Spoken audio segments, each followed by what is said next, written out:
Down South Hunting Podcast, presented to you by the OnX Hunt App. This is your host, Mike Higman, and I'm excited to have a fun episode for you today.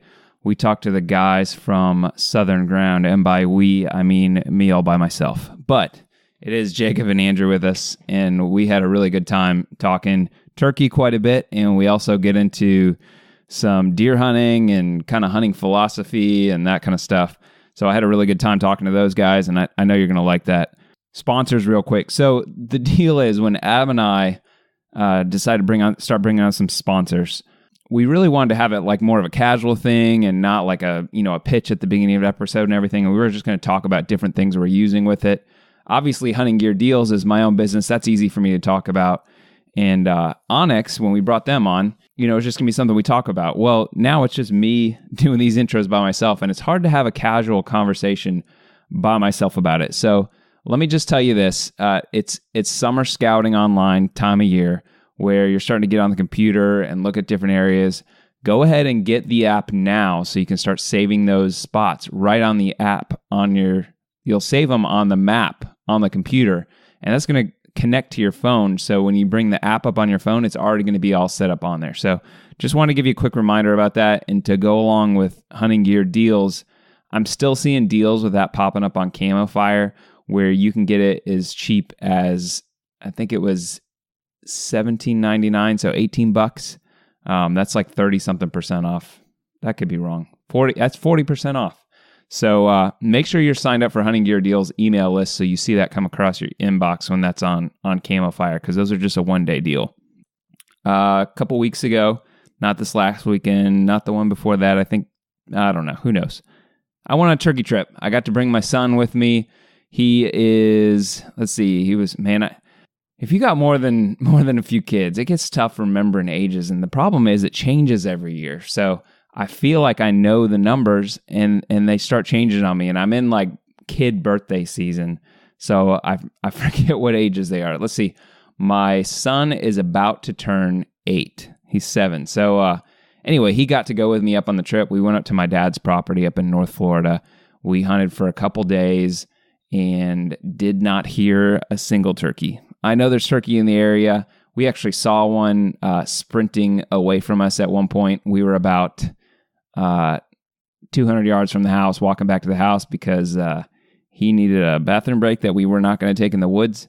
So anyway, didn't get any shots at a turkey, but we did have something pretty interesting happen.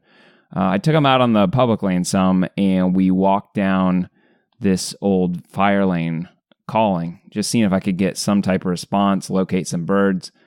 And the public land surrounds my dad's place. So we got to an area where I could kind of make a cut through and head back to the back end of his property. And so I told my son, I was like, okay, we're going off the trail here. I need you to just keep an eye out for snakes. And you probably know where this is going at this point. So I get about 20 yards off of the trail, and he starts going, "Daddy, Daddy, Daddy." So I turn around, and he's got really big wide eyes, and he's pointing. So I walk back a little bit. He was only walking he's probably 10 yards behind me. And I told him to follow exactly where I'm going. But there was a bunch of blowdowns and stuff, so we were kind of working our way through. Well, apparently I had just probably stepped right over the top of a huge canebrake rattlesnake. And it was just chilling there right in the middle of the brush, laying out in the sun, right in front of probably where he was going to walk. So that was a really big eye-opener for me. So while you're out there turkey hunting here across the South, make sure you keep an eye out for those snakes. I wear snake boots pretty much every time I'm out in the woods. Unfortunately, my son, with kids, their feet grow so fast, like there's no way I could put snake boots on them every time. But, I'm going to have to figure something out. So if you got a suggestion for me, I'm thinking maybe some type of chaps or something like that. But I want them to be out in the woods with me. It's real important for them to be out there and get those experiences, but obviously not at the risk of getting bit like that. So if you've got some ideas for me, let me know. The picture of that snake is on Instagram. It never even rattled at us. I ended up moving it out of the way with a stick. It looked like it had just eaten something. So it was pretty sluggish. It was kind of cool that morning. So never struck at us or anything, but had we stepped on it, that'd probably been some bad news. So if you can reach out to me on social media or email downsouthhunt@gmail.com if you know of something that's worked good, especially if you've had kids and have tried stuff.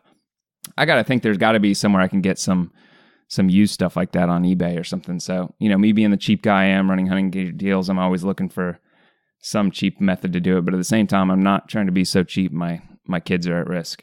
So, wanted to mention something else with actually kids hunting. Kip Adams from the QDMA. A lot of you probably know who he is. He's from up in Pennsylvania, but he's involved with a lot of the stuff the QDMA's got going on. So he does the annual deer report. He's the guy that's on a lot of podcasts. So he hasn't been on ours, but if you listen to a lot of hunting podcasts, you probably heard. Well, he was hunting with his son Bo a couple weeks ago, and his son was actually kicked in the head by their horse, and it was pretty serious. He had some serious head trauma.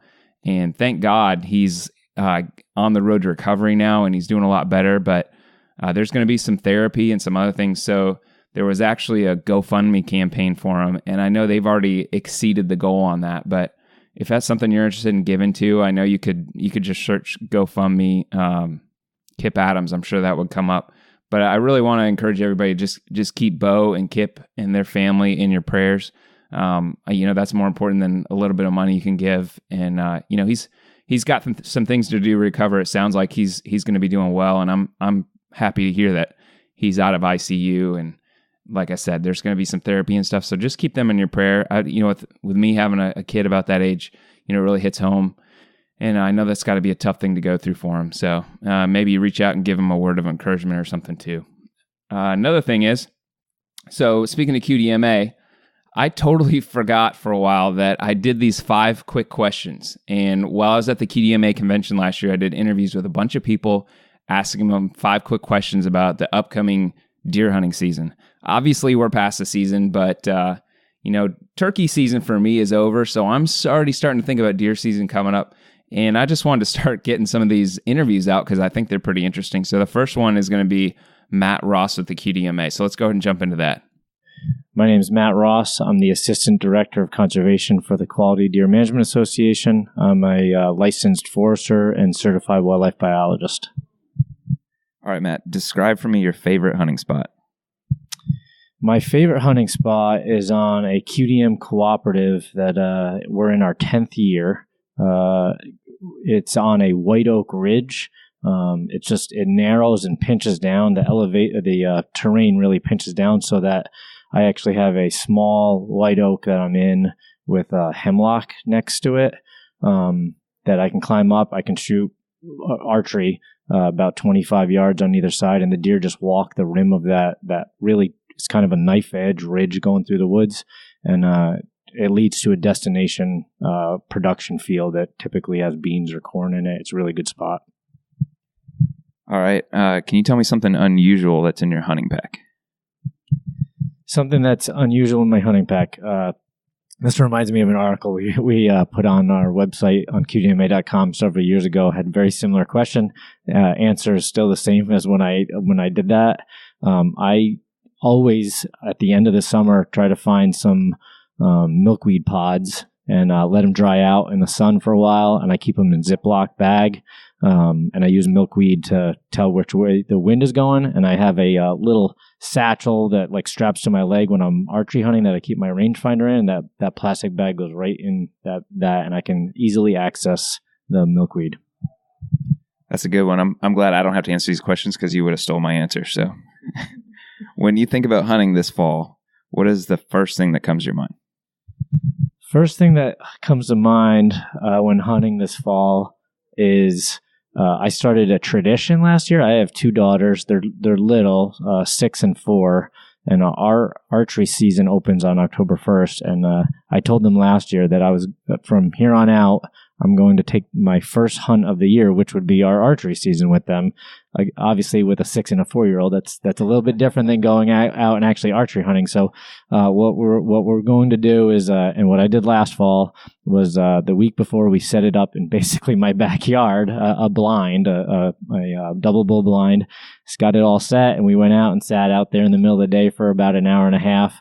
I did not hunt opening morning. I went out with them about 11 o'clock after breakfast. We sat in our camo and had a great time, and I'm looking forward to doing that with them again. Oh, that's pretty cool. All right, favorite Little Debbie snack? Ooh, I don't have one. Is that hard to say? No, or is it? It's legal. Yeah, I wouldn't even know which one to call. Give me an alternative. My favorite snack to keep in my pack is a Snickers bar. Okay. Yeah, is that all right? Yeah. It's still probably not good for me, but that's all right. That's really what I'm looking for. Something not healthy that's enjoyable to eat in the stand. So, all right, what is one idea or tactic that has had a big impact on the way you hunt? One idea or tactic that has had a big impact on the way I hunt. Probably the idea of really trying to not overpressure a stand. Even though, with life, I hunt when I can, and I try to get out as much as possible, and I want to hunt. I really do try to pay attention to not go into a certain stand too many times in a row, just because I know that out of anything, that has the largest impact. You can do all the habitat management in the world, and I certainly do, but hunting pressure is really kind of the lowest hole in the bucket when it comes to seeing deer. And I try to keep that in mind, but being realistic, I like to hunt too. So that's one of those things that's always kind of floating in the back of my brain. All right. Thanks a lot, Matt. All right. Now I got a couple other things before we get into the interview with the guys from the Southern Ground. First thing is I want to hit on our top 10 states of downloads. That's something we haven't done for a while. Let me know if you think that's interesting or not. If you think that's a waste of time and you're just skipping over this, let me know. Maybe I'm the only guy that finds it interesting to look it up. But then again, it's my podcast and my stats. So I'm trying to pull this up on the computer while I'm doing this with you guys, and I'm struggling. But okay. So I'm going to do like a little quick countdown here. And I'm going to just give you the bottom 5 of the top 10 first. And then we'll kind of count down for the top 5. Okay. So the bottom 5, we got North Carolina, Louisiana, Mississippi, Virginia, South Carolina. So that's number 6 through 10. Now I'm going to count up 5 through 1. The number 5 is Adam's home state of Tennessee, hanging in there strong.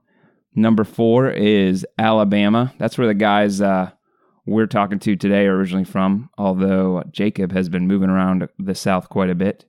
Number 3 is Texas, big state, bunch of people, but also got a bunch of hunters. And number 2 is Florida. So my home state of Florida, and the number 1 state, I'm going to give you a second to guess. It's Georgia. So Georgia's hanging in there strong. They got a pretty good lead, but Florida's kind of nipping on the heels there. Tennessee's rounding out that top 5. North Carolina and Louisiana are right behind them. So if you're from those states and you care at all about being in a top 5 of something, then tell your buddies to listen. Send me your guest ideas. I'm pretty excited about some of the interviews I'm going to be doing coming up here. I've got some good ideas, but I'm also interested in who you have in mind. So again, reach out to me on social media. It's Down South Hunt on Instagram, Facebook, and it is, what is it? Down S Hunt on Twitter. Any of those, you can just send me a direct message. Let me know what you think. Also, just regular email, downsouthhunt@gmail.com. If you have somebody, this is what I really want. If there's somebody that you know about you haven't heard interviewed anywhere else, or maybe just you heard them like one time somewhere, or somebody that hasn't made the whole circuit of podcasts yet, and maybe you don't know the person personally, but somebody that knows what they're doing, I'd really like to get those kind of names, and I'll figure out how to get a hold of them and reach them and do an interview. So if you got somebody like that, especially let's say it's just like a random forum person that you see posting year in and year out about hunting in the South, and you'd really like to hear what they got to say.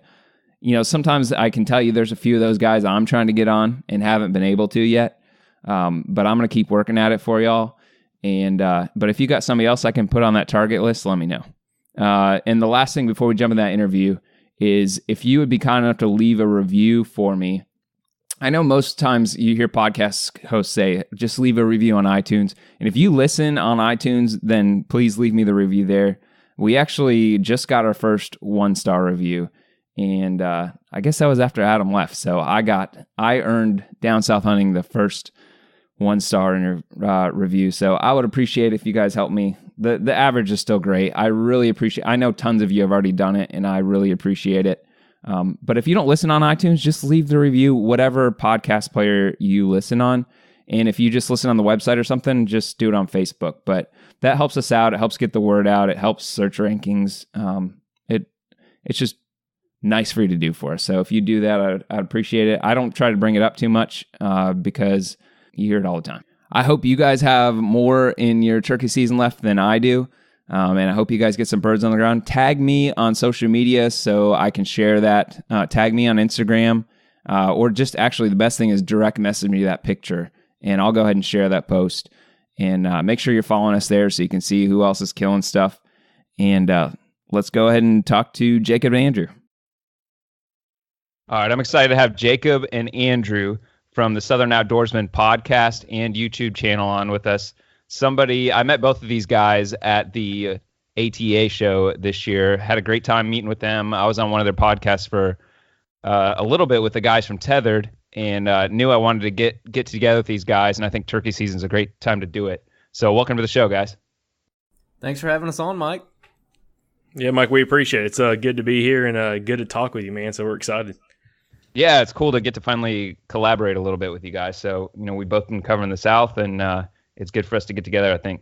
I'm hoping your turkey season has gone a little bit better than mine. Mine's been pretty uneventful. I went for one weekend, and I saw a single bird and did not hear anything. I can't tell you what that bird was. It was in a full sprint running away from me at the time. So, Well, ours hasn't been that much better. I mean, we've had some good mornings. We've gotten out there and heard a bunch of turkeys, but I mean, I don't know. I don't know about Jacob. Jacob's probably had more exciting hunts than I have, but over these last few weeks, I've been struggling a little bit. I haven't been hearing too many gobbles or anything like that. But Jacob, what about you? Yeah, no, I mean, I've gotten to the point where it's almost, I'm kind of numb to the effect of gobbles. Last year, I'd get super excited when I heard a gobble. This year, it's not so much, mostly because I've never been 100% in the playing field when it came to having a bird within range, except for when we were in Tennessee. Had a bird gobbling at 100 yards from us on the roost for about 45 minutes. Was gobbling in pitch black dark all the way up until fly down, and then they just flew down the opposite way from us, which didn't make it ultra fun. But yeah, we've had a ton of close encounters while hunting, and had a lot of opportunities at least getting on birds, just different opportunities that didn't really capitalize on. Like this past weekend was hunting with a guy that I was filming for the one-shot governor's tag hunt up in Tennessee, their opening weekend, which was March 30th. And the hunter we took, it was the guy and me, and then our hunter. Hunter invited me down to go hunt with him in North Alabama on his farm, and he's a big bow hunter for turkeys.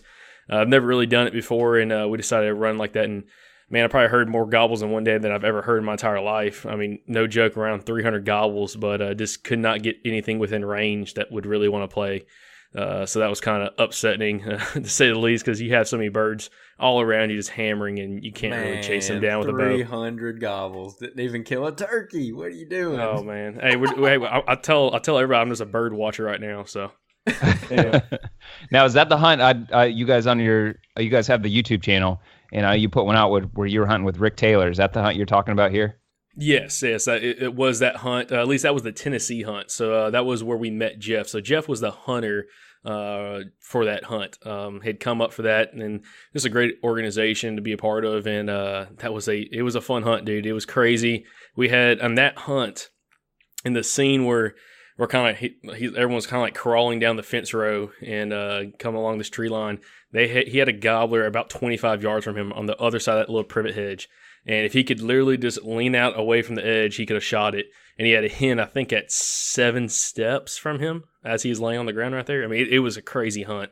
But anyways, just couldn't make it happen. But anyways, you watch that video and watch a lot of gobbling, but a lot of failing as well. And then also watching watch a lot of Rick Taylor crawling around with the decoys. Yeah, that, and then Rick Taylor. I thought it was like a crow call or something. Then he turns around and rips a gobble on that thing. I was like, dang, man, where can I get one of those? That joker sounds good, man. Sounds better than a box call. Oh, yeah.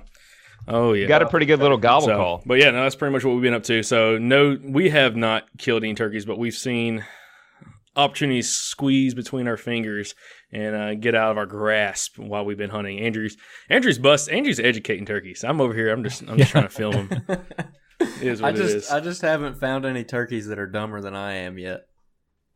So let's just kind of get into a little introduction here in case somebody's not familiar with your podcast and YouTube channel yet, and then we'll kind of get into turkey season a little bit more. Jacob, maybe you could start out for us.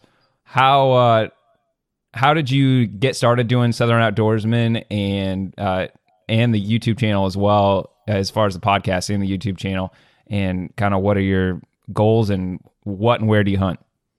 Yeah, so, we kind of started the Southern Outdoorsmen after me and Andrew had known each other for a little over a year, and we had talked about maybe trying to do a podcast in the fall of 2017, and just didn't really do it. And we had a couple crazy hunts. Went out to Wyoming for our first Western trip and was able to both kill mule deer for each of us, which was a great trip. And when we got back and everything, just kind of thought more and more about it, about maybe we ought to try something like this. And definitely you guys were inspiration to us, listening to y'all's podcast a lot along with, Wired to Hunt and a couple other podcasters that we like to listen to. And just decided to kind of take the leap and, start out with super cheap gear and didn't know anything about it. And then kind of grown. And right now we're about to break 100 episodes. Actually, by the time this probably drops, we'll already have 100 episodes out, which is absolutely crazy a year later. And then kind of with the YouTube, is this something that we wanted to do and kind of get into filming? Really, I think we just kind of got into it just for our own pleasure. Just like, hey, we'll take a camera with us, film a couple cool hunts, and maybe try to start a YouTube channel. And I mean, I think we carried around a camera almost 6 months or 7 months before we even started the YouTube channel, just filming. I mean, we filmed in Wyoming a little bit, didn't know what we were doing. And I mean, that's a whole story in and of itself. I screwed up an awesome kill shot for Andrew, and I apologize for that. It went from perfect over the shoulder, looking at the buck up on top of the hill, and then right before he shoots it, it's all you see is sky, because I'm like looking at the deer, not looking at the viewfinder, and bang, and then the deer drops, and you're like, oh yeah. So that was a rifle hunt? Yeah, it was a rifle hunt out there in Wyoming. But again, this kind of the YouTube channel just kind of got started as a way for us to maybe reach more people, be able to show some content that we actually talk about, and also kind of show a little bit more of who we actually are. Because, I mean, we listen to a podcast, you can kind of get a feel for, how someone is, but you really don't get to see them. You don't get to see, how they hunt and everything else, and YouTube definitely allows us to show that. Yeah, well, how about you, Andrew? I'd say Jacob covered that pretty well. To go back in a little more detail with it, I was working at Field and Stream in like Hoover, Alabama when I first met Jacob. And I met him through a deer hunting page that we're both a part of, and he posted a trail camera picture of this big buck and a doe. And man, I like anybody who knows me knows that I like learning about trees and stuff, and I like plants. So I'm like a fanatic about like learning about everything that's in the woods, not just the animals. And so he posts this picture, and I was like, I know where that is. I'm like, that is my WMA that I hunt on. So I message him. I'm like, hey, man, you on so-and-so? And he was like, yeah. And we just kind of got in a conversation about it, started talking, started hunting together. And then eventually, like he said, went to Wyoming. And right before we went to Wyoming, it was like October 2017, I had actually started freelance writing for Alabama Outdoor News and Georgia Outdoor News. And just before we left, I also purchased the domain and started the website, The Southern Outdoorsman, just as another way to kind of publish my own stuff. Just because in the world of like writing, it's all about who you know. It's kind of hard to get out there and meet people, but I had all this stuff that I wanted to put out there and not like a place to do it. So I just made a place to do it. So that was kind of the groundwork for it. So we already had that platform. And then, like he said, after deer season, everything, the wheels were turning. We're like, we could start one. We already got the website. We already got the name. And so that's pretty much how it started. And then again, like he said, the YouTube side of it, we kind of hauled around cameras. We'd always been kind of fascinated with filming hunts, and we had tried filming, but hadn't really committed, I guess. And so, yeah, just like he said, man, we just kind of started out with like a little Sony Handycam and a DSLR, like a cheap DSLR, and Oh yeah, that I dropped in a creek, but that's a different story. But now we got nicer camera gear, and we're rolling right along with it, having fun, and yeah, No more creek dropping. Yeah, creek dropping. I haven't destroyed another lens yet. Yeah. I dropped it in the creek and broke the lens in two different occasions. So, but now I have a different camera, so it's all good. And Jacob, you still let him hold the camera? Barely. It's kind of terrifying to be honest. But I mean, he falls in creeks more time than not. I mean, I think he fell in Tennessee hunting up there with. Well, I was at work, but he was on some public land up there while staying with me, and I think he fell in a creek and got his GoPro soaked, which is a GoPro Hero 4 without a case on it, which are not waterproof. So he ruined that. What else you ruined on that hunt? Because you fell in sideways, which doesn't make a whole bunch of sense to me. Yeah, yeah. The creek was only like 5 inches deep, but I got my whole body wet somehow. Yeah, so yeah, I got the GoPro wet, I got my phone wet, my wallet was soaked, all the licenses in my wallet were destroyed. I got my Sony, like my Handycam, like the AX33. It's like one of Sony's nicer cameras. It's what I filmed my hunts with this year. I got that joker soaked, but it survived. So shout out to Sony there for making a camera that can survive my clumsiness. So go ahead. Well, I was going to say we definitely put camera gear through its paces. So if anyone wants any kind of advice on how hardy something is, believe me, we have dropped, gotten soaking wet, and really abused some of his camera gear. And we haven't broken it yet, except for Andrew. He broke his first DSLR, so it is what it is. But yeah, it's been fun so far. So you guys mentioned that you're already at like almost 100 episodes, and I think we're in maybe the mid 60s, and you guys have been around at least 6 months less than us. I can't remember when you guys started in relation, but that was after. So you guys have been hustling, putting content out, and I know one of those is your Strut Report with the turkey season going on. Why don't you tell everybody what's up with the Strut Report? How about Andrew?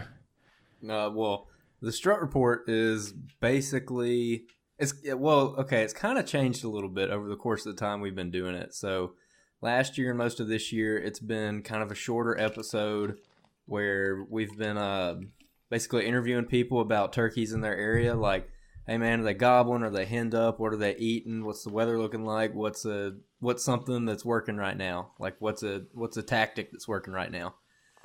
And like, it's gotten more and more popular, and we've gotten more and more feedback on it. And so now Jacob's kind of changed it up a little bit. So I'll let you take it from there, Jacob. It's kind of more tactic driven now, but Jacob, you run with that.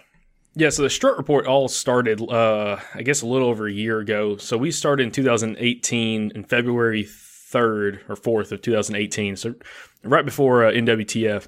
At NWTF, we kind of ran through the Strut Report with a couple guys that we knew that was in the industry and kind of get their thoughts on it, and everybody loved it.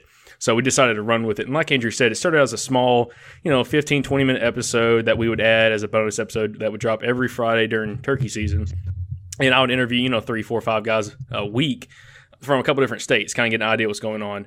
This year, kind of transitioned it since we got a little more availability to be able, post more content, and to make it to almost a full-fledged episode where it's running anywhere between 35 minutes up to an hour, where I'm interviewing anywhere between 4 to 7 guys a week from roughly 4 to 7 states, kind of getting an idea not only turkey activity, what's going on there, but really tactic-driven. I try to get guys on, unlike us so far this season, that actually are killing turkeys.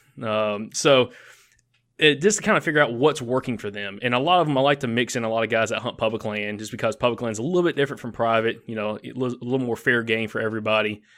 And really just try to talk to those people about what is working for you. What are you seeing? What's the hunting pressure like? But really, when it comes down to tactics, what is something that you're doing day in and day out that's helping you be successful?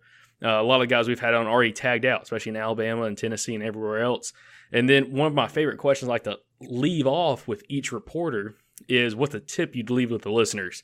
And that's become one of my favorite tactics, or really one of my favorite questions for the Strut Report for each reporter, just because each person has something different that they like to recommend to the listeners, which really I feel has really paid dividends, not only for me and Andrew, but also everyone else that listens to the podcast. I mean, we have guys on that have been hunting, anywhere from 2 years for turkeys all the way up to 45 years for turkeys. And they have a bunch of different backgrounds of their style of hunting, and they have tips that are absolutely just will blow you away on just what you can learn out there.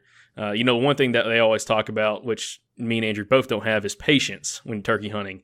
And I know there's a couple hunts this year, if we probably would have had patience, probably would have killed some turkeys, but that's a big one. But yeah, the Strut Report's been wildly successful. We really love it. And like you said, with us, one way we've racked up a bunch of episodes like that is just trying to produce a lot of content. I personally do not believe you can produce too much content. The more you put out there, the more people want, and the more people realize they want it. And that's something I think we've really hit on the head, and really something we're going to take forward with. Yeah, and this year too, on top of the Strut Report, when we were at the NWTF convention this year, we accidentally recorded like way too many episodes. So we were wanting to get our plan. I was like, man, I want to be, when turkey season rolls around, I want to be rolling out like fresh content that we recorded that week. So we're like current on episodes. And so we're like, yeah, okay. So in order to do that, we needed like basically 4 podcasts, and we recorded 9. So yeah. So then we started we had our regular episode on Monday. We had we called them bonus episodes of the people that we were dropping. We had like Bruce from Swamp People. Oh man, we had Bob Walker, Cuz Strickland, Dave Owens, David Hawley from Wild Turkey Report, David Ellis. Oh, y'all. We had a bunch of people on, so we started dropping those on Wednesdays, on top of the Strut Report on Fridays. So we were doing 3 a week, so that ate up quite a bit of storage space. Yeah. I'm sure you know about that, Mike, because what people don't realize about podcasts, you have to pay for like the amount of content you produce. So, although I've never had to pay to produce 3 episodes in a week. That's yeah, we racked up a good bill in March. So Jacob, you're basically running the Strut Report solo now. Is that basically you kind of taking that over this year? Yeah, well, I mean, that's something we did last year as well. So one thing with me and Andrew, it kind of works real well, is we divide up kind of our tasks for producing content. Andrew's very much like the hands behind all the editing for video, podcasting, everything. I mean, he handles all that. And my goal is really try to get people on the podcast and kind of get that stuff situated. So I've done the Strut Report last year and this year. Andrew will take over for me if I have something going on in the week and you can't get everything recorded. So he'll cover me for that. And then I also will do the Buck Report, which is something we do in the fall, which is similar to Strut Report, kind of deer activity, across the United States as season progresses. And it's just something else we to kind of produce. So yeah, I do handle that for the most part. So I got some questions with that, and probably both of you could answer this, but in your experience running that, how much does the activity differ across the South with what the turkeys are doing from like a week to week basis?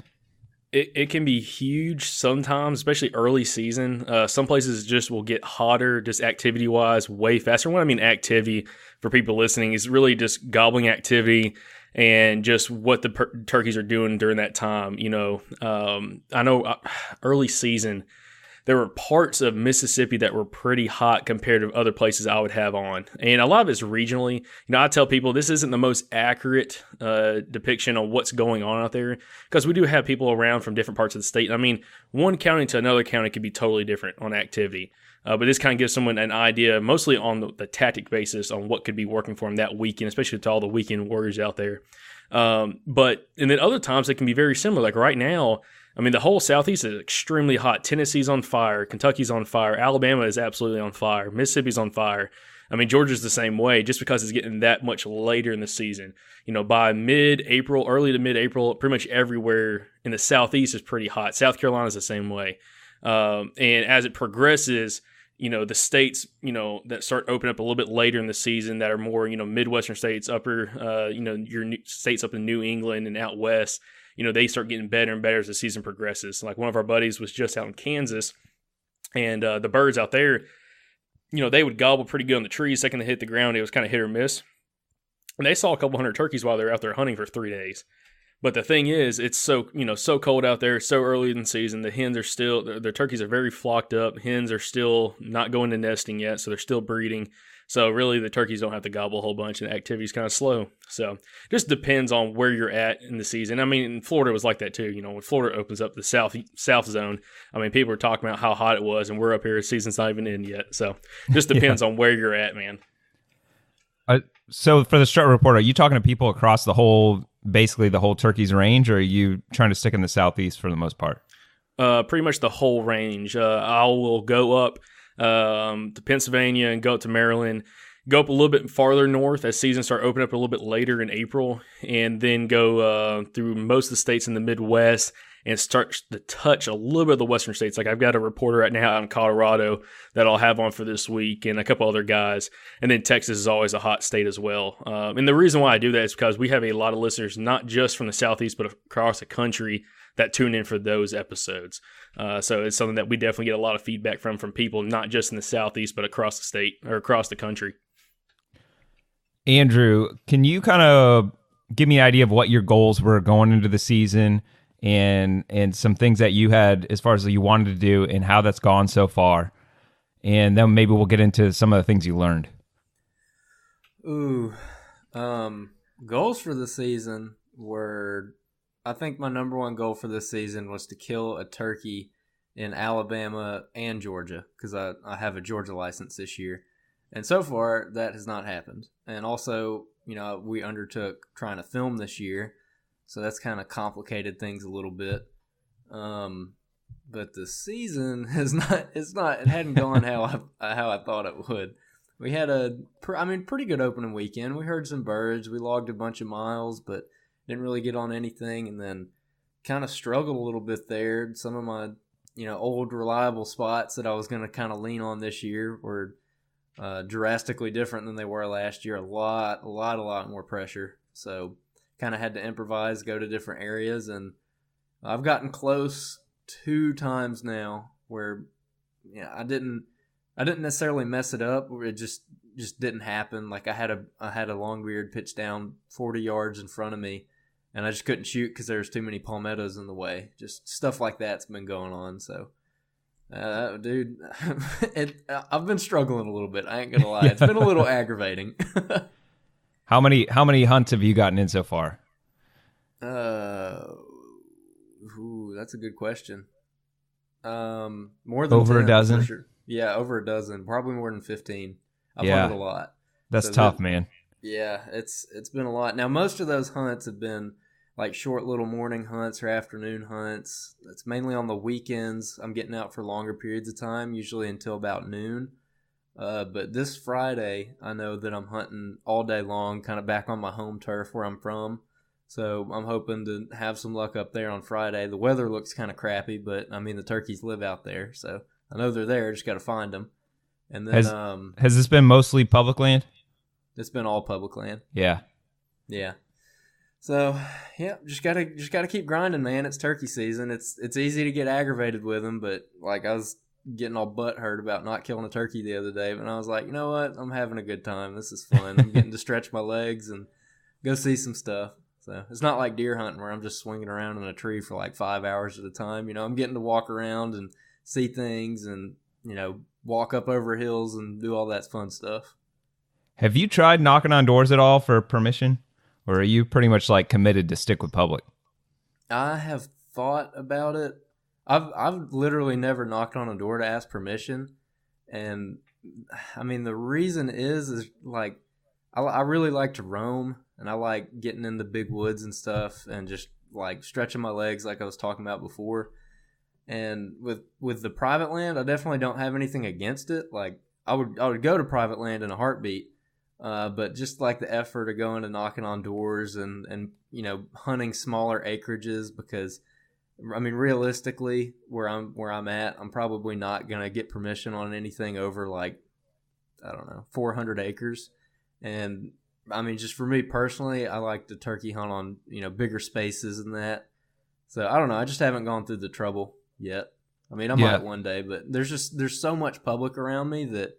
And I just want to see all of it. I just have to get out there and check it out, So where are you at as far as the season goes? Do you feel like the best part of the season's still in front of you, or do you kind of feel like you're the odds are against you at this point? I think that I'm sitting in the best part of the season right now. So a little bit, kind of going back to the Strut Report a little bit, like obviously we talked to a lot of guys from around the country or around the state, like the southern states so far this year at least. We've talked to a bunch of guys around the South, and one kind of common trend that we've been hearing about is a lot of people are seeing a ton of jakes. And this is my theory, which AKA this is my excuse. Everyone's been seeing a ton of jakes because we had apparently a really good hatch last year. So if you're seeing tons of more jakes on the landscape, then it would stand to reason that there's a lot more hens out there as well. And a lot of guys were saying we had a slow start this year. Like the birds are staying henned up longer. And so if there's more like little Jenny hens on the landscape, then it's taking longer for all the hens or the majority of the hens to get bred and go to nest and get to like the good part of the season, quote unquote, that people talk about, which last year it really got good for me around the first week of April. I killed 2 birds in 2 days in the first week of April last year. And I didn't really get that same kind of action until like last week this year. So it's been a little different. I'll buy it. I'll buy the excuse. Behind. That's my excuse, so I'm sticking with it. Yeah, but the problem with that excuse is you're gonna you're saying it's gonna get better, so you got to like follow through with that now. I know. Now I got to go start smacking some turkeys, man. I got 5 to go in Alabama and I think 3 in Georgia. So the odds are against me, but maybe I can do it. So okay, at this point in the season, what's it gonna take for you to feel like it was a successful turkey season? I mean, really just to put myself in front of one more gobbling turkey, whether I kill them or not. I mean, obviously I'd love to kill one, but that's turkey hunting. I know some dang good turkey hunters who I've learned a lot from who still get skunked from time to time. So my feelings won't be too hurt unless I get skunked again next year. Yeah. So is there anything you're going to plan on doing differently based on how the season's gone so far and what you've learned? Oh, man, I'm probably going to get maybe a little bit more aggressive. What I've done a crappy job of this year is getting close to birds on the roost, just because I haven't done my scouting like I should, for sure. It's just hard to get out there and find the time to do it. So I like to scout in the evenings and then hunt the next morning, like kind of figure out where they are right then and then go in there the next morning and kill them. So I haven't really been able to do that. So at this point in the season, I think that I just need to, first of all, get better at scouting, but second of all, just push a little bit closer, be a little more aggressive. The woods are green now. They can't see as far. You can't hear as far. So, I mean, you can get away with a little bit more. And other than that, I just need to figure out where the birds are spending most of their time and just hang out in those areas. I mean, it's only a matter of time before you run into one if you're hanging out, where he spends 90% of his day. Hopefully this isn't like pinpointing where you're hunting too much, but how far are you driving normally to go on these hunts? 7 hours. Within a 7-hour radius. Yeah. Dude, it depends, man. I mean, some of the hunts, depending, I'll be driving 30 minutes or less, and then some of them I'm driving 2 hours. I kind of skip around a lot, hunt from lower Alabama to central Alabama to northern Alabama and everywhere in between. So, and obviously got some Georgia this year too. Go where I hear birds are doing good, because I know people in most parts of the state, and I'll text up a buddy and be like, "Hey man, how are they acting in your neck of the woods?" And if they say like, "Oh man, it's been on fire these last 2 days," then I'll hop in the truck on Friday night and go sleep in Walmart parking lot and try and capitalize on it. So these must be some pretty good buddies if they were willing to actually tell you what's going on. Oh man, I got some good friends, man. I really do. I got some generous people in my life. So how about you, Jacob? You've done all these interviews already this year. What are a couple things that you've learned that you've actually want to put into practice this season based on what you've been doing with the Strut Report? Yeah, the biggest thing probably is seriously just having more patience. Like I can remember one hunt this year that, kind of like what Andrew was saying, one of our friends was telling us that the birds were real hot in this one piece of public. So we drove up there, and slept in a Walmart parking lot. And that afternoon before, me and that buddy went out there and actually roosted a bird, or should I say saw a longbeard right before he got up in a tree, but he didn't gobble. And went in there, and we had probably 7 birds gobbling all around us. Had a couple of them within a couple hundred yards of us.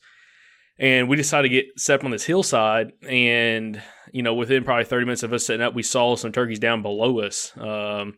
And anyways, and they kind of like worked their way off, and instead of probably sitting there, which to be honest, all those turkeys were in that area, instead of sitting there and kind of maybe sitting there for a couple more hours and just kind of blind call and see what would happen, kind of like Scott Ellis. I mean, you interviewed Scott Ellis. Scott is huge about that.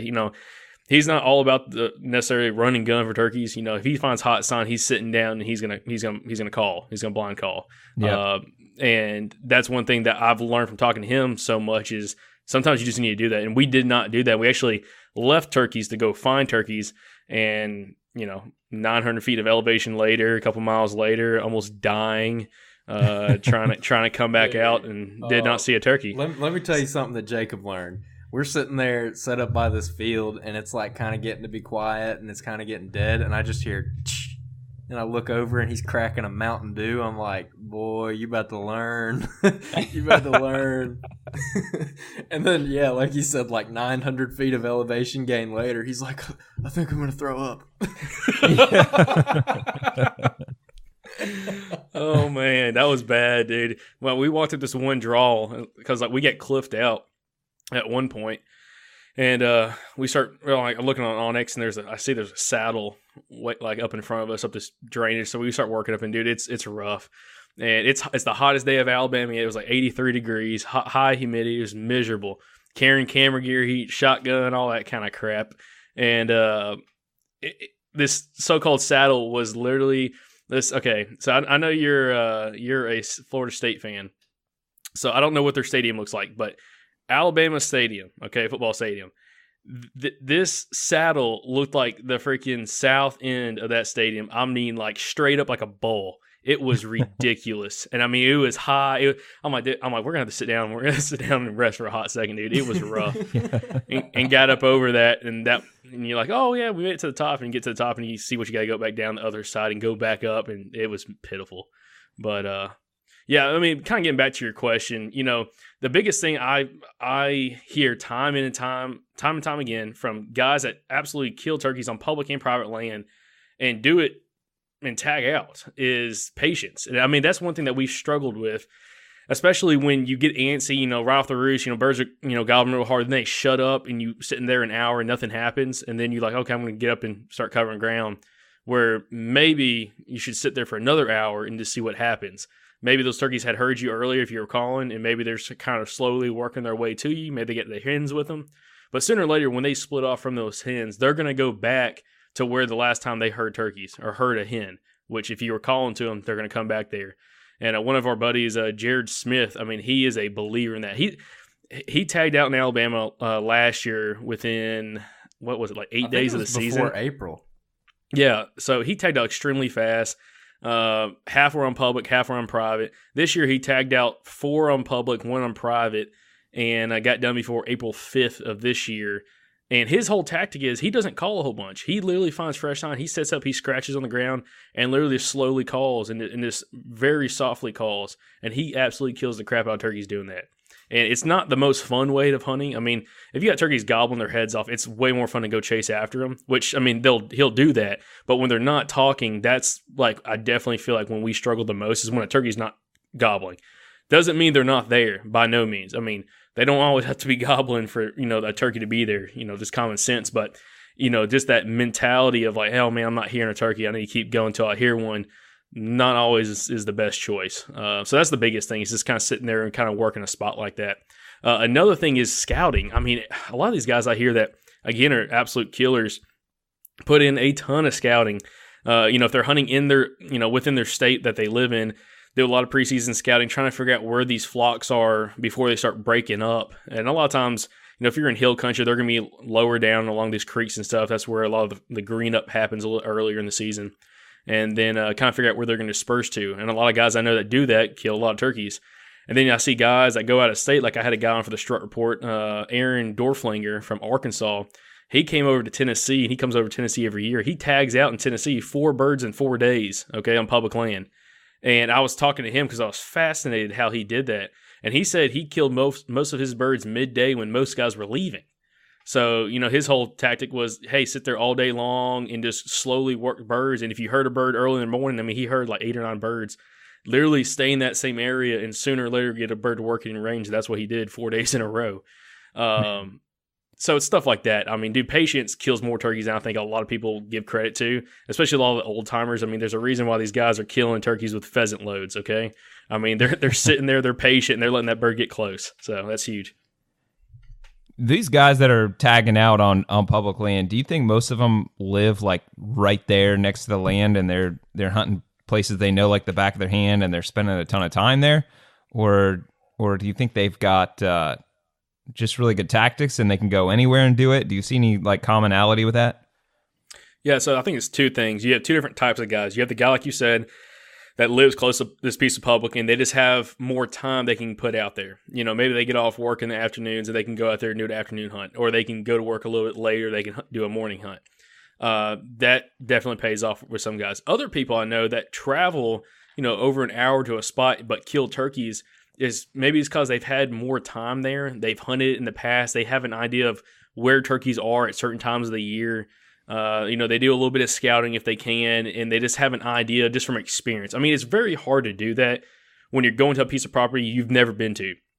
I mean, like I can think like, this property that me and Andrew's been hunting up in North Alabama, they don't have a whole bunch of experience on there, and it's not like you just pull over anywhere and go find turkeys. Even though there's a bunch of birds up there, it's one of those things that the guys that consistently kill up there, and they drive over an hour to get there, are literally doing it from experience. I mean, experience is another thing. It's huge. On public land, we've been hunting public. I've been hunting public pretty much strictly for the most part over the last few years. Andrew's been doing it for daggone 8-9 years or so now. And it's one of those things that the more experience you can put on that property and the better you can learn it and the better you can learn, where the turkeys are at different times of the year, that's what's going to help you be successful. As long as you can be patient, you can do a little bit of calling. I mean, you don't even have to be the best caller. I mean, Andrew's bushwhacked a few turkeys. I've had chances to bushwhack turkeys. And as bushwhacking, we're talking, sneaking through the woods, you walk up on one, you get a pop shot at it.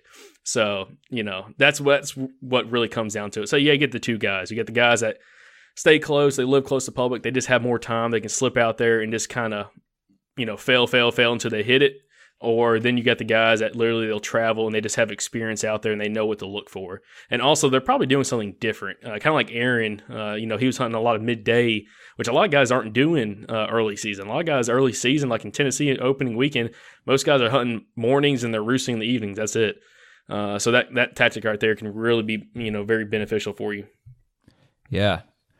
Do you guys both, do you feel like you're kind of putting your dues in at this point? Because it sounds like you're hunting a lot of like new and different areas. I know, especially you, Jacob, you just moved up to Tennessee recently, right? So do you feel like you're kind of at the stage in your hunting career that you're like just kind of paying these dues on this public land and it's going to pay off? Yes. Yes, of course. I mean, that's the biggest thing. So actually now I'm living in Georgia. So I live just on the west side of Atlanta now. Okay. But that's huge. I mean, when I went to Tennessee, growing up and kind of hunting, a certain piece of public in Alabama for so long, have a pretty good idea of, what to be looking for, where to find deer and stuff and turkeys. You go somewhere else and you got to relearn all that. And it's fun. I mean, that's one reason me and Andrew both like public land. This is an adventure every time you go out there. I mean, you're always learning something new. In my personal experience, in my personal opinion, is I believe someone grows as a true woodsman and a outdoorsman by hunting public land more so than hunting just on private, just because I feel that you learn from different experiences that you're not going to always have on private land. You're going to see different terrain features. You're going to see animals that maybe aren't as accessible depending on where you're hunting at. And you have to learn on the fly while you're hunting public land. And like you said, yeah, you got to pay your dues. I mean, dude, it can be rough. Now, Tennessee wasn't too bad for me, but other states, especially if you go to a state that's just totally different, or you're part of a state like, say, like Andrew, if you're someone that hunts in southern Alabama and then you go up to northern Alabama, dude, that is totally different terrain. I mean, you're in much higher elevation.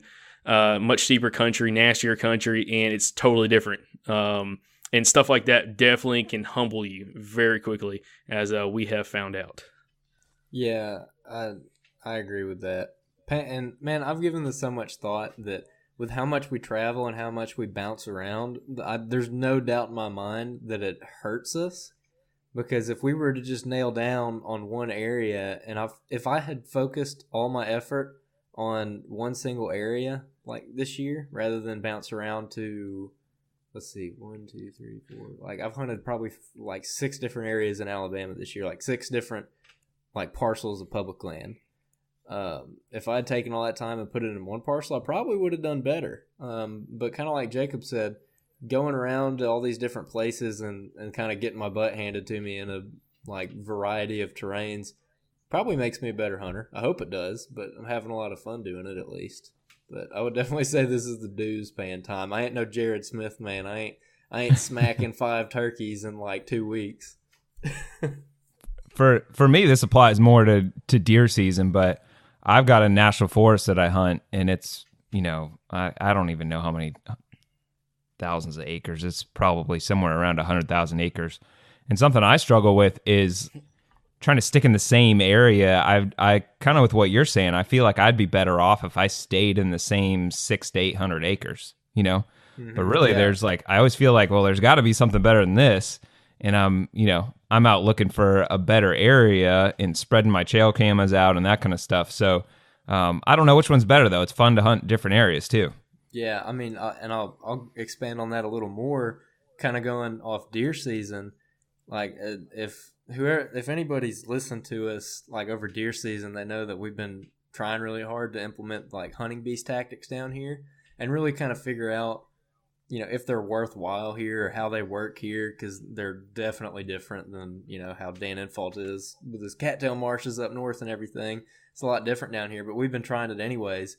And I started out in Georgia in September, and I hunted one place in Georgia for all my hunts for like 2 weeks. And I got very close to bucks in the beds. I missed a buck. And then after that, I started bouncing around, and I struggled, man. I hardly even saw deer. Like, it was hard. And then come December, I stuck to one area again, and I killed a buck and a doe in like a week. And then for the rest of the season, I bounced around more, struggled. And then at the very, very end of the season, in like late January, early February, I nailed down one more time and got on the deer and saw a couple bucks and a bunch of does, but never sealed the deal. So, I mean, for deer at least, man, when I stuck to one area, I started doing good. It's just the bouncing around. It's fun, but it's definitely not as efficient, I think. Yeah, we're kind of getting on a rabbit trail here, but I've got plans to do a podcast on beast hunting in the South, and we'll see if I'm able to put that together. Sometime during the summer, I'll probably something I want to do. I think I'm probably a little bit ahead of you guys on that. Not that I know more about it or am better about it or anything, but been trying to implement it a little bit longer. So I think Adam and I talked about it on, I can't remember what episode, a while back. But it's something I do want to, approach a lot, because I think it kind of goes in waves of different groups of guys like getting really into it and trying it out. And yeah, so I think it's just like an interesting thing of trying to adapt those tactics to different areas where you live. Well, and as another topic, or kind of going back towards it, sticking to one area, for a longer period of time, there was a guy I met that hunts a piece of public that me and Andrew hunt quite a bit in Alabama, and he swears by that. He will he'll get on the map and find a 300 acre to 400 acre chunk that he'll draw his own borders of in the middle of some public that looks good, and he will only focus on that for one whole season. And he's killed a lot of good deer doing that. And his whole thing is he can put more time into it. He can break it down like it's a piece of private and kind of know every little inch about that. He go in preseason, he goes in postseason. So like in the end of deer season, he'll go out there, find his new piece of public or the place he's been hunting, his little 300 acre, 400 acre chunk he's made, and then go do some postseason scouting. And then during deer season, I know we're still talking turkeys here, but I was talking deer. He'll go back out there, and if he wants to try a new piece of property, he'll do that, and then literally will only hunt that. He'll have 10, 15 different stand sites in that area, and he's absolutely killed some great deer. And I thought about doing that, but my thing is kind of like what Andrew says. I like to move around a little bit. I mean, you get kind of burnt out in one area, especially if you're hunting a spot or hunting a general area where maybe the deer bust you a few times, and then they kind of get an idea on, what your entrance route is. Because I truly believe that. Both me and Andrew believe that deer on public land, especially high pressure public, they pay attention on entrance and exit routes. And if you don't have one that's super clean, super, easy slipping in and out of, they'll pick up on that. And it's hard to get back in there and hunt them the same way and have them react the same as it was the first or second time you went in there. But I just thought that was fascinating as well. But I'm sure you could do the same thing during turkey season. But I again, during turkey season, I like to have a little bit more property. Private property, 100 acres is fine. I mean, because you can kind of get on and get off it real quick. On public, it'd be nice to have, if you had a solid chunk with some good waterways and everything, 4, 5, 6, 800 acres, something like that would be fantastic if you could put your time in there and just make sure there's always birds there. So, well, I think the nice thing with turkey season is if the birds are gobbling, you can cover a ton of ground and just find where the birds are at, rather than limiting yourself to try to be quiet somewhere. So, how much of where you're turkey hunting is influenced by what you want to do in deer season? Like, where does that, how much does deer hunting influence your turkey hunting? 0%, man. I like turkey hunting more than deer hunting, so yeah, I'm kind of turkey first. Now, I'll stumble into good deer areas when I'm turkey hunting, and I'll kind of make a mental note of it. Like the other day, I was on a kind of a new place that I hadn't been to before, and I was going and sitting in this little saddle that was on this bench on this big high ridge it looked pure turkey on the map. And I got in there, and there's a little bit of turkey sign, but it wasn't what I thought it was. But at 7:30, I was sitting in the saddle, and I had a nice, big old bodied buck who had shed both of his antlers. I could see where his antlers had fallen off. I had a big buck come walking by me. So that's definitely something I'm going to keep in the back of my mind. I know he made it through the season. I mean, he had a big body. I don't know what he had for headgear, and I'm probably not going to go look for his sheds just because I'm not big on sheds or anything. But I mean, it's nice to stumble into areas, but I'm not seeking out deer spots in turkey season. What about you, Jacob? Yeah, no, I was gonna say I'm totally the same. I'm not going somewhere because I'm like, oh, I'm turkey hunting, but maybe this would be a cool place to deer hunt. That's not on my mind. It's kind of funny. So during deer season, I'll see turkey sign all the time, and I could care less. I just don't even register it. And then during turkey season, it's kind of the opposite. I'm seeing deer sign. And every now and then, if I see, the only thing that will get me absolutely fired up during turkey season for deer is if I find first of all, a really good bedding area that would make sense during, mid to late season, or a really good food source with a great transition area next to it. Whether it's a saddle or you get this different growth of vegetation, whether it's, you get some younger pines growing up next to some hardwoods or whatever, and there's all that deer signs kind of working through there. Then I'm like, okay, I'll drop a pin here. This is something kind of interesting. But again, I'm not going to strategically go somewhere to turkey hunt because I'm like, maybe while I'm in there, I'm going to scout for deer. That is not in my mind. I mean, most of the time if I'm turkey hunting, I'm doing two things. I'm listening for turkeys, I'm looking for turkeys, and I'm looking for snakes. That's about it. Yeah. So I am definitely walking around with OnX ready to go, and whenever I come across a rub or a scrape or something, I'm definitely marking that on my OnX because while I'm turkey hunting, I definitely have deer on the brain still. Yeah, I'll get fired I probably up spent a good 45 minutes trying to follow where a rub line went while I was turkey hunting my brother-in-law's property, just trying to figure that out. So. Now, if I was hearing gobbling and stuff was on a bird or something, obviously that would be priority one. But as long as I'm out there, figured I'd get some good scout again. Yeah, I was going to say, I totally agree with that. I mean, it's one of those things that, if you get in there and there was a lot of hot sign, we've seen a ton of scrapes, which in my opinion, in a lot of these areas, scrapes don't mean a whole bunch to me unless they're extremely close to bedding areas. And again, I've seen a ton of scrapes so far this year. Alabama, deer use, especially these community scrapes, year round. But, some of these deer, rut so late until like the end of February. You can still find, relatively hot scrapes at this time of the year. And this is like one of those things, maybe put it in a mental note or maybe drop a pin if it really looks good. But again, I'm only going to drop something if there's a great transition area, because we're talking more hill country here. It's not really flat land.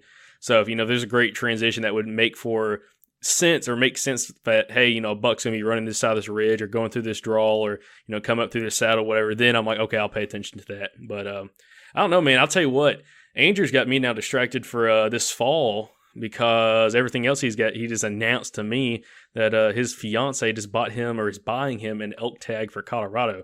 So now that's distracting me. Yeah, so you talk about a winner. Yeah. Oh, yeah.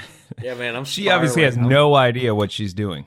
Oh, dude, I told her today, I was like, baby, you don't know what you did. I'm spiraling hardcore, man. It's like all I'm doing all day now. I'm not getting any work done. I'm just like looking at the maps, man. Maybe she's like trying to get it out of your system before you got to like lock it up or something. But oh gosh, yeah. Well, I hope that's not what she thinks. Yeah, because the funny thing is, so we'll be going out there in October. Their wedding is in December. So she's like, oh, you should just make it like a bachelor party or something. I'm like, no, that's not happening. We're doing that separate. But yeah, I think she thinks that this is going to get it out of his system. The funny thing is, it's going to actually light a fire under both him and me for doing this, which is going to make us want to go out there even more so. So yeah, I hope Tiffany's ready to go, because yeah, a lot of Western trips coming up. So oh yeah. Well, she might just need to find some girlfriends to hang out with in August or something. Once you get this. So do you know? So Colorado, a lot of that stuff's like over the counter. Is it like a specific unit you're already planning on going to, or that's you got to figure that out still? We're still trying to figure that out. We're gonna go for the rifle season for sure, but we don't know about a unit or a region yet. And quick shout out here to backcountry hunters and anglers. Actually, we posted something about it on our Instagram story on the Southern Outdoorsmen page. And like all of our BHA friends instantly message us. They're like, hey man, call me. I'll give you some help. So if anyone out there's wanting to do a Western trip, get plugged in with BHA. There's a lot of generous fellers in that organization. That's one cool thing about guys heading west is usually it's something somebody only does like, once every 5 years to the same area. There's not a whole lot of guys that go to the same area every single year. So people are a lot more willing to share info.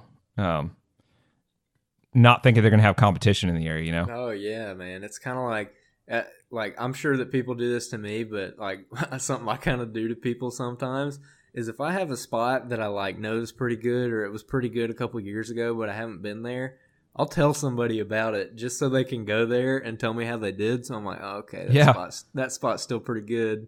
Keep it in the back of my head. I'm sure that people are doing that with the elk. They're just like making us guinea pigs, like, hey, you really ought to go to this unit so they can figure out if it's any good for when they go next year. I'm sure you guys even do this with each other when you're hunting together, but like when I'm hunting some public land with somebody, I usually, hey, you should go check this spot out. This is it. And I know whoever I'm hunting with is doing the same thing with me. Like, hey, you should, because it'll be like the last day of the hunt and they haven't been there. Like, hey, you really should check this spot out. I guarantee you're going to see something. Oh, yeah.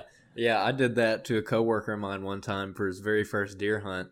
Oh, dude. Oh man, this is a whole rabbit hole, but long story short, we took this one dude out and we were being nice. We're like, hey man, we've worked really hard figuring out this spot. Like, just like if you would, don't like hunt it all the time, but you can come in here and hunt it if you want.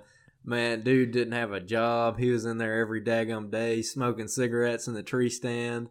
The daggum pine tree is bald from where he'd climbed it so much in his climber. And so we leave the spot alone for 2 weeks. And then I take this coworker of mine on his first deer hunt. I'm like, I'll put him right there. This is a pretty good spot before that other dude ruined it. He kills first deer hunt ever. He kills a nice, like big, wide 9-point buck on public land with a bow. Oh man, that's awesome. Oh yeah. That's the way it goes. Well, usually the way that story goes is like nobody's hunted that spot in forever, and they just don't know any better that it's a bad spot. Was that during the rut?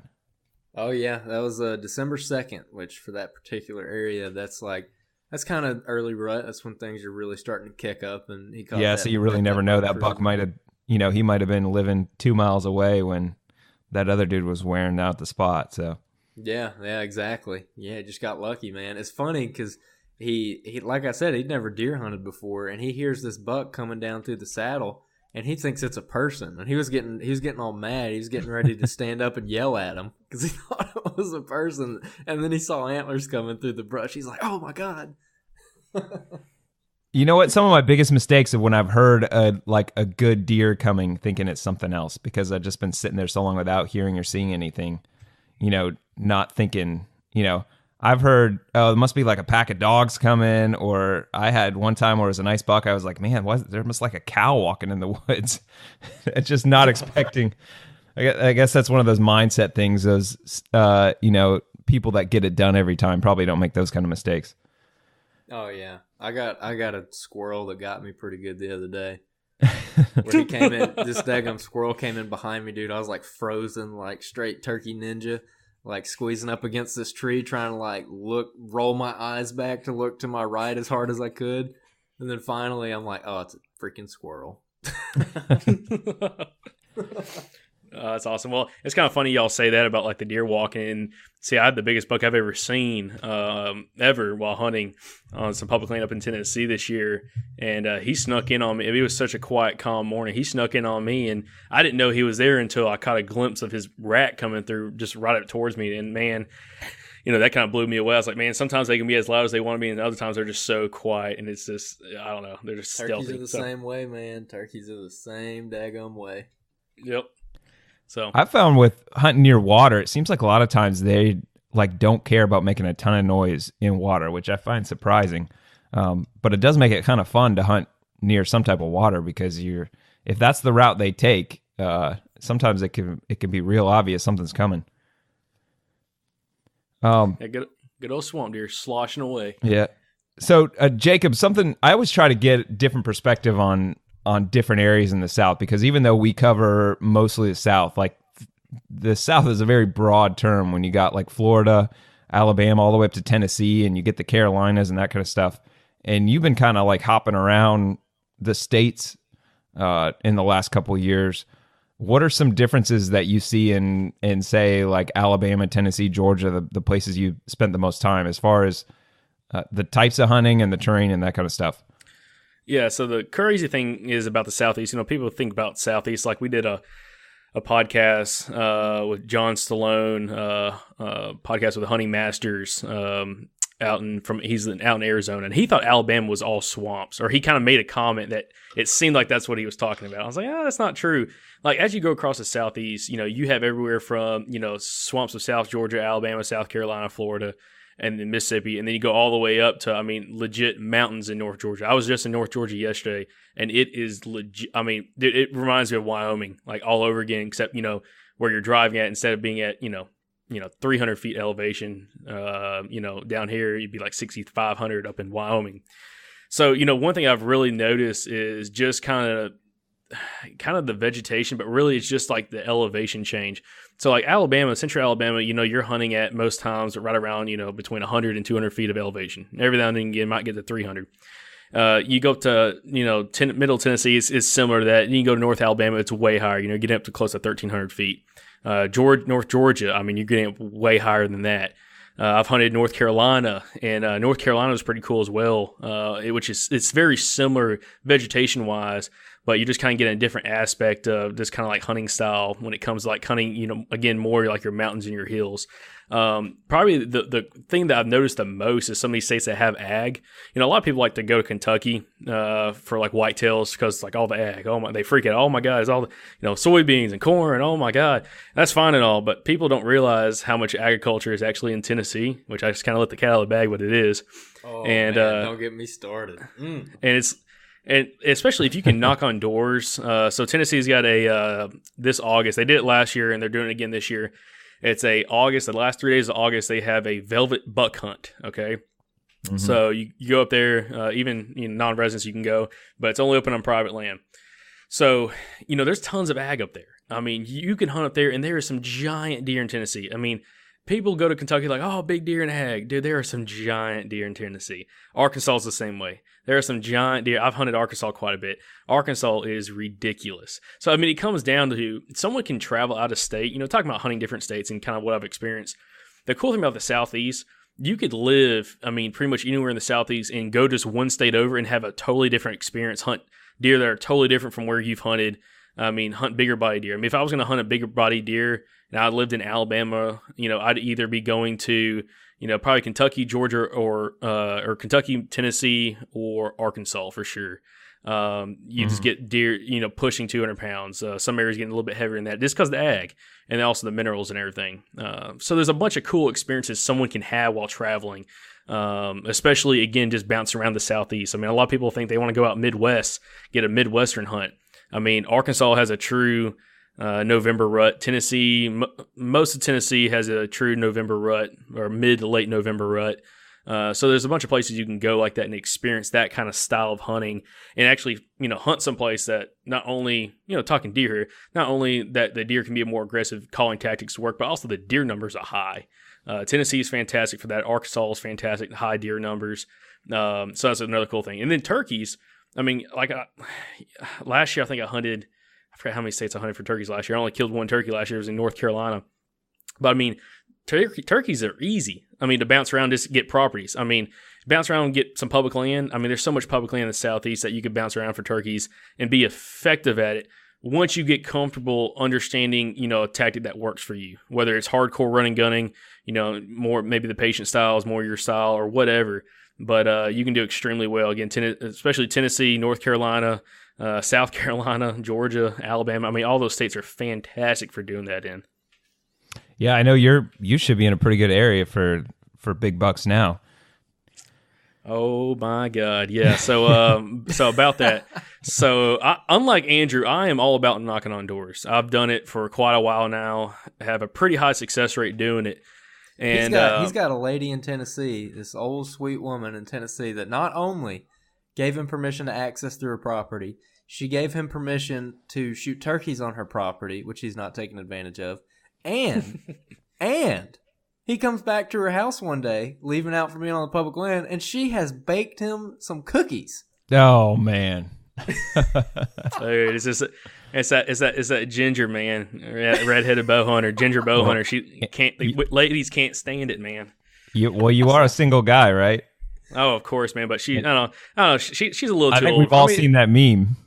Yeah. Well, that's her. Yeah, 85 years old, man. Hey, she doesn't have 400 acres, but if she did, I don't know.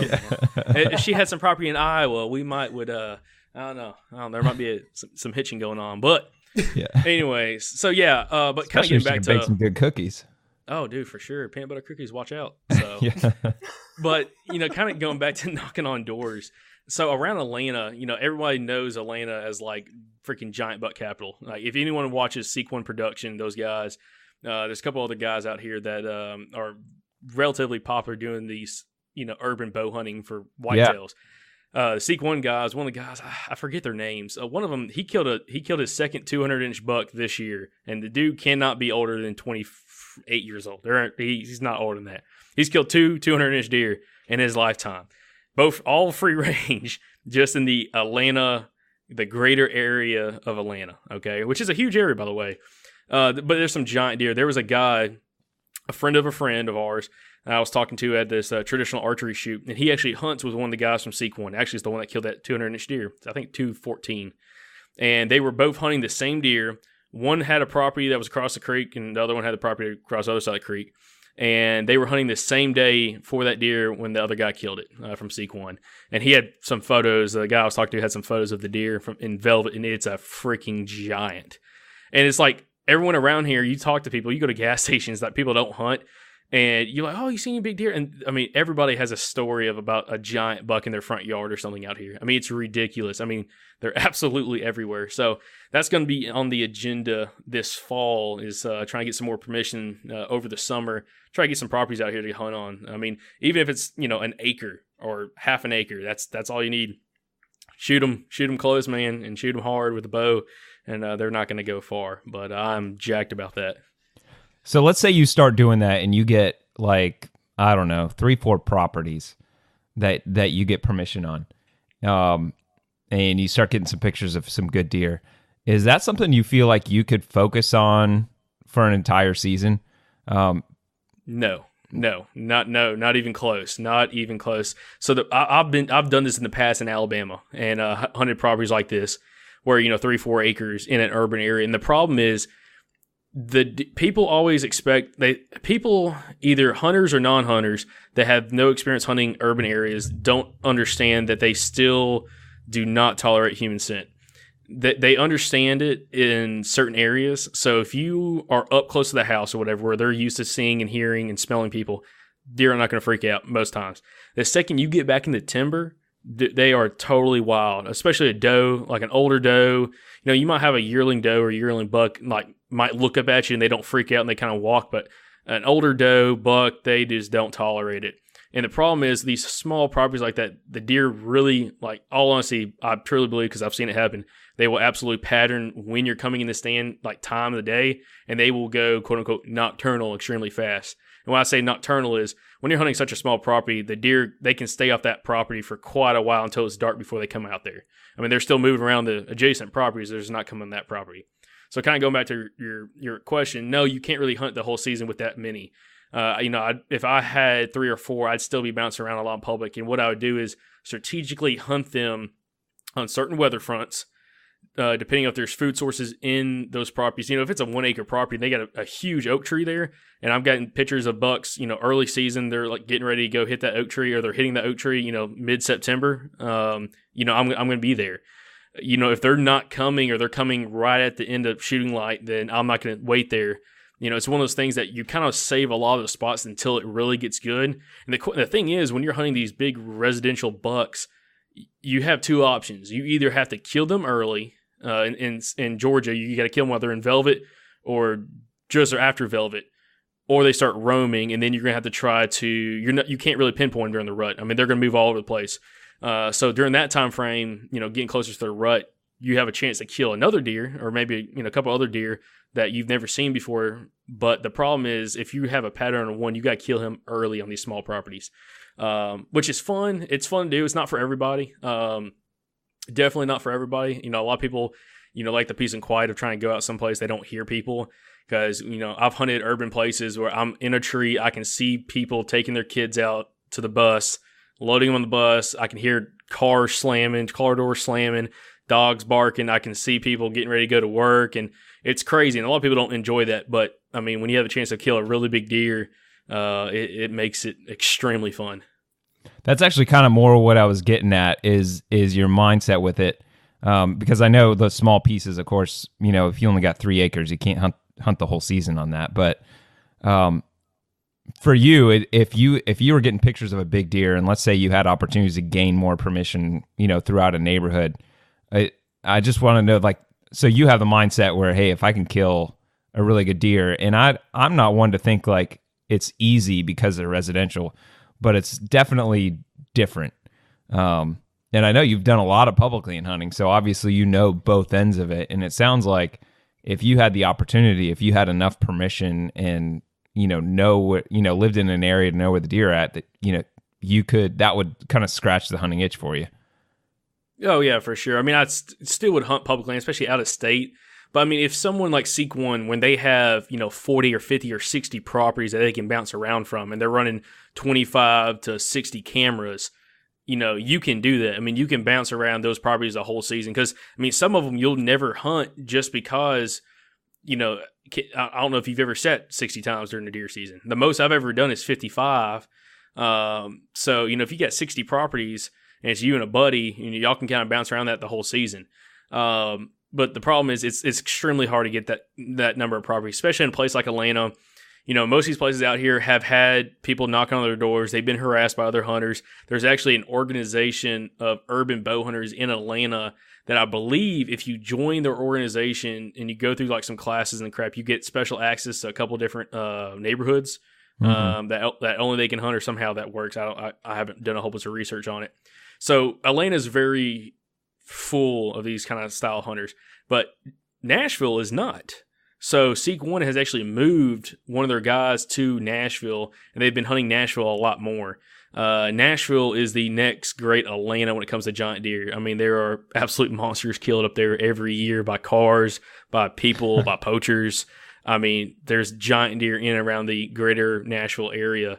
And, a place like that, you could easily, I think, bounce around and get permission on some of these neighborhoods, especially like Brentwood. Anyone familiar with Nashville, Franklin and Brentwood is full of giant deer, but good luck knocking on some of those doors because you will get the cops called on you in a heartbeat, which I've never got cops called on me up there, but I've had a cop I had someone threaten to call cops on me down in Alabama one time. So that made for a interesting conversation. What about you, Andrew? Is that something like you feel like would scratch your hunting itch if you live near a big city, just hunting small suburban properties? It's hard to say. For me, if I knew there's like a big deer on the property, then I would probably devote a little bit of time to it during the season. But I mean, for me personally, it just kind of goes back to like the kind of wanderlust I have, like where I just want to go around and look at stuff. And I mean, to be completely honest, like dealing with crap all week, like dealing with people, having to deal with traffic, having to deal with loud noises all week. I like getting out to where it's quiet. So, like for instance, I have a place pretty close to me that's actually public land that I can hunt very easily, very often, but it's right next to, there's an interstate that basically runs almost through it. So it's always loud. There's no quiet area on that whole place. So I'm typically driving farther distances to go to other places, if that gives you an idea of like kind of how my mindset works. Just because I can't stand like the human sounds, man. I like to get away where it's quiet and I feel like I'm in the woods. Yeah, I hear you. And there's also like the whole group there.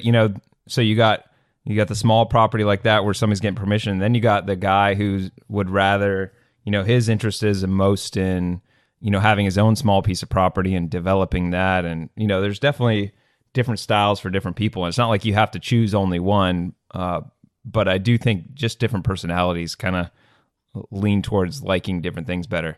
And if I lived in a city and it took me an hour to get out of town, but I could hunt these small properties close by, I definitely would be interested in hunting those small properties too. So, obviously it doesn't have to be like you only like one thing, but yeah. I mean, our buddy Taylor Chamberlain, what is his thing called, Jacob? Is it Urban Bowman, I think? Yeah. Mm-hmm. Yeah, so he talks about hunting around D.C. and like those extremely wealthy neighborhoods that are just, I mean, you're talking like 400 deer a square mile. Like it's ridiculous. Yeah, it's ridiculous. And he can hunt 365 days a year, and he has tons of opportunities at big bucks. He kills like hundreds of deer. He donates a lot to Hunters for the Hungry. And that sounds awesome. But he's also talking about, hunting with landscapers, like blowing leaf blowers beneath them, running weed whackers. You got like children running around playing. You got dogs barking. I'm like, man, I don't care what deer's in there. I couldn't do that for a whole season like he does. Like, well, man, he's got a whole different mindset where he's not out just trying to kill big bucks. He's just trying to kill deer, period. Oh yeah, so, he does it well. Yeah, he's looking like not where can I shoot a big buck tonight? Like where is a deer going to be that I can shoot? Doe, buck, whatever. Now, of course, he likes shooting big bucks just like everybody else, and if he's got a chance at the bigger deer, that's what he's going for. But it's an interesting mindset for sure. Oh yeah, it's fascinating too. Like how Jacob was talking about with the Seek One guys, kind of some of the stuff that they've found out about deer, like running all those cameras and just how they move within city limits with how their habitat's so limited. It is extremely fascinating, especially for somebody like me who's like interested in kind of working on mapping stuff like that professionally, like as a living. Like that is like it's just, I think one of them was talking about one time like seeing where a buck was traveling like 9 miles up this like one drainage that runs through the city or something like that. I mean, stuff like that just blows my mind. Like, I think it's really fascinating. But, like I said, I just like to get away from the people. Well, guys, this was a lot of fun. It was good getting you guys to come on and just kind of talk turkey and getting in. Couldn't stay away from deer from too long. So we'll have to do this again. And I really appreciate you coming on with us. Yeah, I appreciate you having us, man. It was a good conversation. Yeah, it was fun. It was a good time kind of talking also about, deer, turkey, but a little bit of everything else. Because, that's everybody's passion. If you're like what we say, if you're a true Southern outdoorsman, you do a little bit of everything, hunt, fish, hike, everything. So, it's kind of good to talk about a broad span of, everything we love to hunt because, just because it's turkey season don't mean we're not thinking about deer, elk, or whatever else is going on. So, yeah, we appreciate it, Mike. That, man. Sick for it, man. We're sick for it. I know that Sicka uses that, but I use it too, man. I'm like 10 o'clock, man. I'm tired. I got editing to do. We got stuff to record. I got real world stuff I got to do. I got to find some turkeys to kill. I got to find an elk to kill this fall, man. But I love it. I'm so tired, but I love it. So what should we be looking out for you guys coming up? Definitely some more turkey videos. We're gonna try and kill one and put it out there. Be looking for hopefully some new photography stuff that we're gonna be doing. Definitely a lot more gear reviews. Like right now, we've done gear reviews on like the tethered saddle, the JX3 hybrid saddle, podium platform from Out on a Limb Manufacturing, the tethered Predator platform. Oh man, I can't even remember what all we've done actually for. And that stuff's all on the YouTube channel, right? Oh yeah, that's all YouTube channel, and we have a lot more planned over the summer, especially getting into deer season. Because deer hunting a lot more so than turkey hunting is like very gear oriented. Like there's always some new gadget, so we're trying to get our hands on some more stuff to do more gear reviews for deer season. But in the meantime, we're also going to be doing a lot of other content this summer, like fishing. So we're planning on doing a couple videos on just various kinds of fishing, like trot lining, limb lining, and small creek fishing with an ultralight, which is kind of what I'm better at. Jacob might do something like on bigger water, and then also we might try and go down to the coast and do a little bit of saltwater, which we both really like to do. So that'll be coming up on the YouTube channel as well. Cool. So how do they find the YouTube channel? Jacob? Yeah, so you can search for any of us, anything that we produce content-wise. You can search The Southern Outdoorsmen on the YouTube. That's the channel, The Southern Outdoorsmen. Instagram and Facebook as well, The Southern Outdoorsmen. And also the podcast as well you can find on any place from iTunes or Apple Podcasts, Podbean. Let's see, Stitcher and iHeartRadio, and it's the Southern Outdoorsman. And like we talked about earlier, the Strut Report, which is our second program we do, will drop on every Friday morning at I think like 6 a.m. 5 a.m. 5 a.m. Central Time, so 6 a.m. Eastern. And our regular podcast, our weekly podcast we will do, it drops on every Monday as well. So just tune in for that as well. And you guys are all over Instagram and Facebook, right? The Southern Outdoorsman? Yeah. Southern Outdoorsman, baby. All right, cool. Well, thanks for getting together with me. I'm glad we could work this out. We can all get together and talk, and hopefully we'll talk again soon. Yeah, heck yeah, brother. Thanks for having us. Yeah, we appreciate it. All right, we're out down south.